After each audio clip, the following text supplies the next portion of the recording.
Hello everyone and welcome back to our MRCP Part 2 High Yield Revision Series. I am Dr. Waladin and here we go now.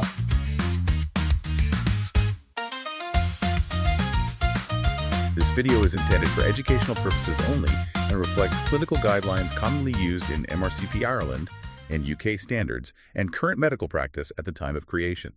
The content does not constitute medical advice and must not be used as a substitute for professional clinical judgment or consultation with a qualified healthcare professional.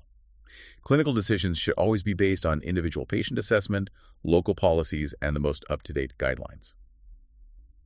Okay, but the formalities aside, let's get into our deep dive. Whenever we talk about chest pain, especially in an emergency room, all the attention, it gravitates towards the heart's plumbing. It always does. Everyone is just obsessed with the coronary arteries. Is there a blockage? Is it a heart attack? I mean, that's the absolute headline act in cardiology. And naturally, it's the most immediate threat to life, so it demands that attention. Exactly. But for today's dive, we're actually pivoting. We're looking at a condition that is, I think, the master of disguise in cardiology. It feels like a heart attack. It looks like one. It creates all the same panic. But biologically, it's a completely different animal. We're talking about acute pericarditis. Basically, what happens when the wrapper of the heart gets inflamed. That's a really great way to put it. The wrapper being the pericardium, it's this double-layered sac that surrounds the heart. Its job is to lubricate and protect it. So it can beat without friction. Right. But when that sac gets inflamed, you get pericarditis. And just to, ground ourselves in the definition right away, because it matters for exams and for practice, when we say acute, we mean it's lasting for a very specific period of time. Or the source was very clear on the timeline here. Acute is less than 4 to 6 weeks. Precisely. Any longer than that, and you're getting into incessant or chronic territory. But today is all about that sudden acute phase. So our mission for this deep dive is to decode this thing. We need to understand the why, the causes, but I think more importantly, we have to nail down how you spot it. Yes. Because there are some very specific clues in the pain, the sounds, even the ECG that set this apart from a heart attack.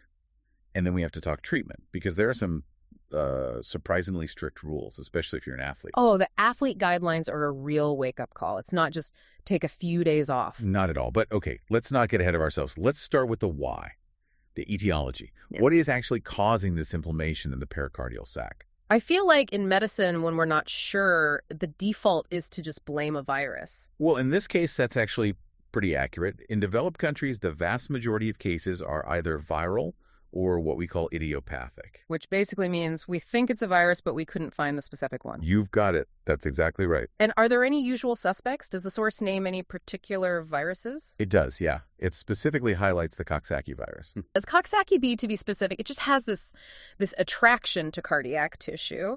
But it's not the only one. You've got echovirus, adenovirus. A lot of the common bugs that give you a bad flu can sometimes set up shop in the chest. Okay. But, and this is a big but, you can't just get tunnel vision on viruses. You have to look at the patient's whole story.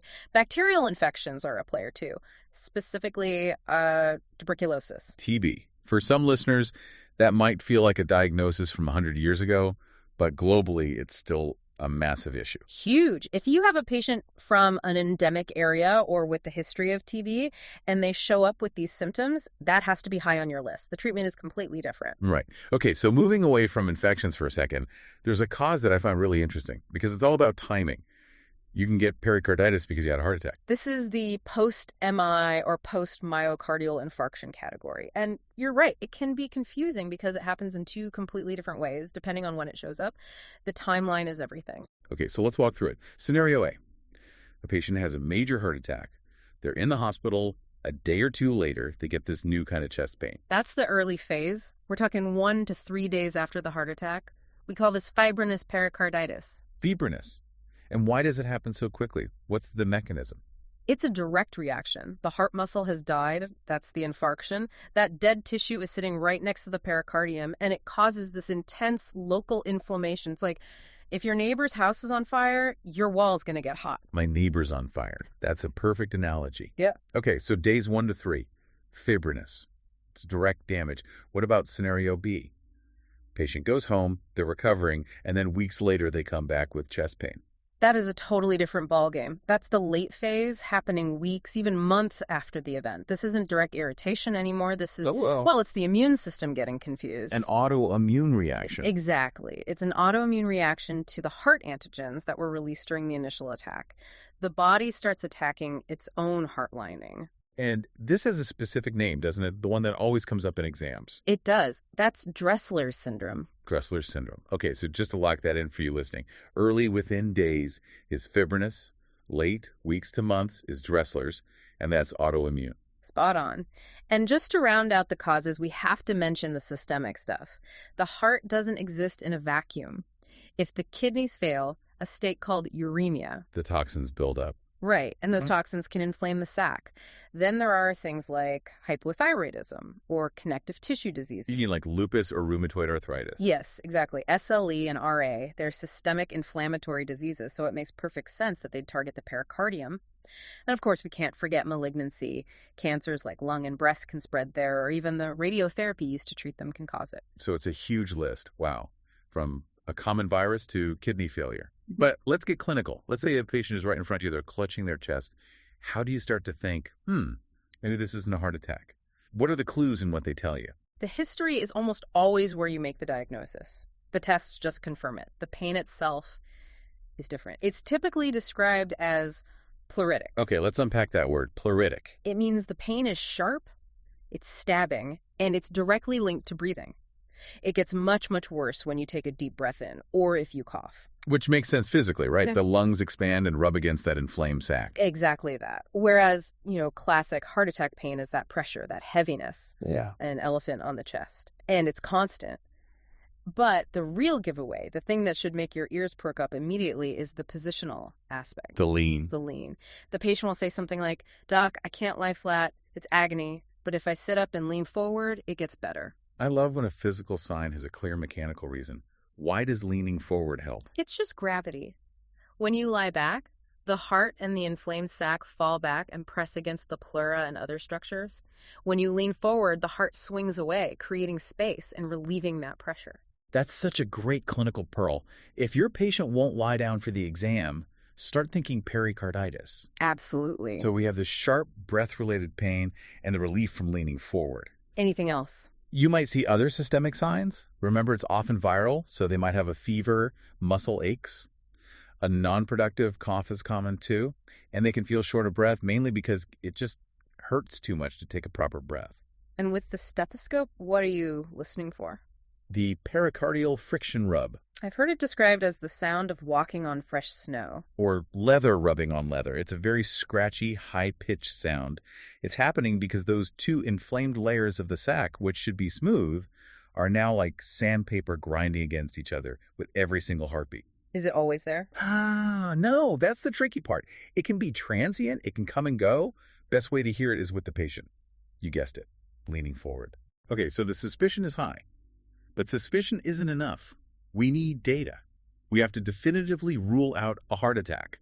So the ECG, this is where it gets confusing, right? Because both cause ST elevation.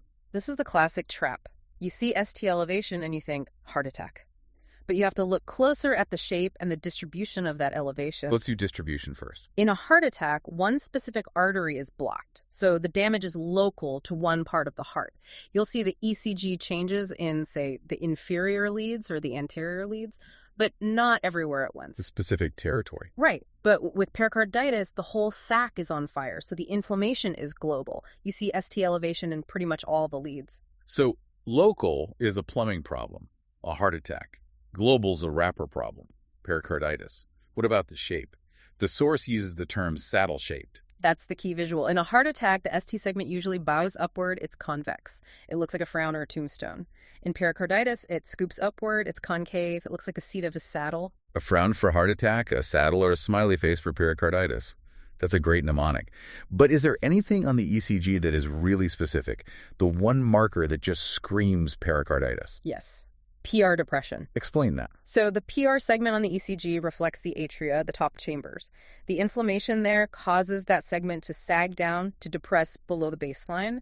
If you see that widespread saddle-shaped ST elevation with PR depression, That is about as close to a slam dunk for acute pericarditis as you can get. That's the most specific marker. Okay. What about imaging? Do we need to actually look at the heart? It's mandatory. The guidelines say every single patient with suspected acute pericarditis needs a transthoracic echocardiogram, a TTE. And what are you looking for? Can you see the inflammation itself? Not really. Not easily. Yeah. What you're looking for are the complications. The big one is a pericardial effusion, fluid building up in that sac. You have to know if it's there and if it's compressing the heart. Right. Now, blood work. Obviously, inflammatory markers like CRP will be high. But I want to ask about troponin. Troponin is the heart attack protein. So in pure pericarditis, it should be normal, right? In a perfect world, yes. But the source notes that around 30% of patients with acute pericarditis will have a raised troponin. 30%. That's almost a third. Why would that be? It's because the inflammation isn't always perfectly contained in the wrapper. Sometimes it seeps into the outer layer of the heart muscle itself, the myocardium. So you get some muscle cell damage. You get a little bit of muscle damage, and that causes a troponin leak. We actually have a name for that. We call it myopericarditis. Which brings us perfectly to management. We've got our diagnosis. It's the wrapper, maybe with a little muscle involvement. Yeah. Where do these patients get treated? Do they all stay in the hospital? The good news is no. The majority of otherwise healthy people with uncomplicated viral pericarditis can be managed safely as outpatients. But not everyone. Who needs to be admitted? You look for red flags, the source is specific here. A fever over 38 degrees Celsius, or that elevated troponin we just talked about. That makes sense. Fever suggests a worse infection. Troponin means the muscle is involved. Exactly. Those patients need to be admitted and monitored, but your average healthy person with a viral case and no red flags can go home. Okay, so they go home with a prescription. What are we giving them to put out the fire? We hit it with a 1-2 punch. The first is high-dose NSAIDs, so non-steroidal anti-inflammatory drugs like ibuprofen or aspirin. And we're not talking about the dose you take for a headache, are we? Absolutely not. This is a common mistake. You need high anti-inflammatory doses. You are chemically extinguishing the inflammation, not just masking the pain. And because of that, You have to protect the stomach. you have to. Yeah. You must co-prescribe a proton pump inhibitor, a PPI, like omeprazole. It's mandatory. Okay, so high-dose NSAIDs plus a PPI. But there's a second drug now that's become standard, isn't there? Yes, colchicine. The old gout drug. The very same. Colchicine is amazing. It basically stops the immune cells from mobilizing and causing more inflammation. So why add it? Is the ibuprofen not enough? It's not about today's pain. It's about next month and the month after that. We add colchicine because it dramatically reduces the risk of the pericarditis coming back. Oh, wow. Yeah, it has a nasty habit of recurring. Colchicine cuts that risk by about 50%. That is huge. So the combo is NSAID plus colchicine, pretty much for everyone. Unless there's a good reason not to, yes, that's the gold standard now. And how long are they on these meds? It's a process. You treat until the symptoms are gone. A&D, the inflammatory markers are normal, which is usually 1 to 2 weeks. And then they're done. No.